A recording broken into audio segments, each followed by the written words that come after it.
19শে November হচ্ছে আমাবস্যা। এই দিনের জন্য একটা মারাত্মক একটা রেমেডি বলছি, অবশ্যই করো, খুব ভালো ফল পাবে।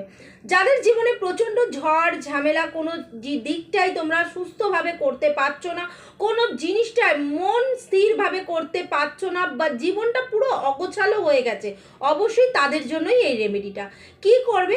এই রেমেডিটা করার জন্য ঠিক রাত্রির 12টার পর রেমেডিটা করবে। রেমেডিটা যেখানে করবে সেখানটা স্থান হওয়া চাই দক্ষিণমুখ হয়ে করতে হবে, বা কোনো কালী মন্দিরে। এবং এর জন্য উপকরণ লাগবে হচ্ছে কালো তিল, সর্ষের তেল, লাল ফুল, কালো কাপড় আর একটি পিতলের প্রদীপ। এই যে প্রসেসটা করবে, সেই প্রসেসটা হচ্ছে একটি ছোট পিতলের যে প্রদীপটা কিনে রেখেছো, সেই প্রদীপটা সর্ষের তেল ভর্তি করে জ্বালাবে। অবশ্যই সলতেটা লম্বা সলতে দেবে, ওই যে গোল সলতেগুলো হয় সেটা কিন্তু দিও না। এবং দক্ষিণ দিকে মুখ করে কিন্তু প্রদীপটাকে জ্বালিয়ে দেবে।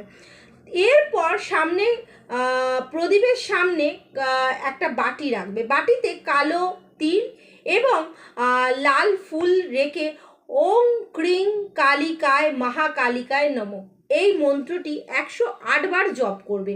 জপ করার পরে তিল ও ফুলটা যে বাটির মধ্যে রেখেছো সেটা কোনো নদীর জলে সেই দিনেই কিন্তু ভাসাতে হবে, রাত্রিবেলা। এটা নয় যে পরের দিন ভাসালে চলবে।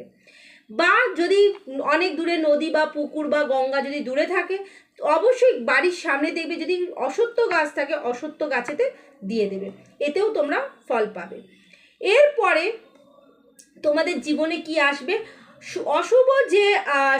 অশুভ যে তোমাদের সঙ্গে হচ্ছিল, সেই অশুভ জিনিসগুলো আস্তে আস্তে কেটে যাবে, কালো শক্তি দূর হবে, হিংসা দূর হবে এবং চারপাশে সুরক্ষাময় পজিটিভ এনার্জি ঘুরবে। সবসময় তোমাদের জীবনে একটা পজিটিভ জিনিস আসবে। অবশ্যই খুব মারাত্মক একটা টোটকা বলেছি, এটা করে দেখবে, অবশ্যই ভালো ফল পাবে। যদি মনে হয় তোমাদের কোনো বিশেষ কোনো কাজ করানোর জন্য, আমার প্রতি আমাবস্যায় কাজ হয়, যদি মনে হয় আমার সঙ্গে যোগাযোগ করো, যে কোনো সমস্যার সমাধান তোমরা কিন্তু আমার কাছে পাবে।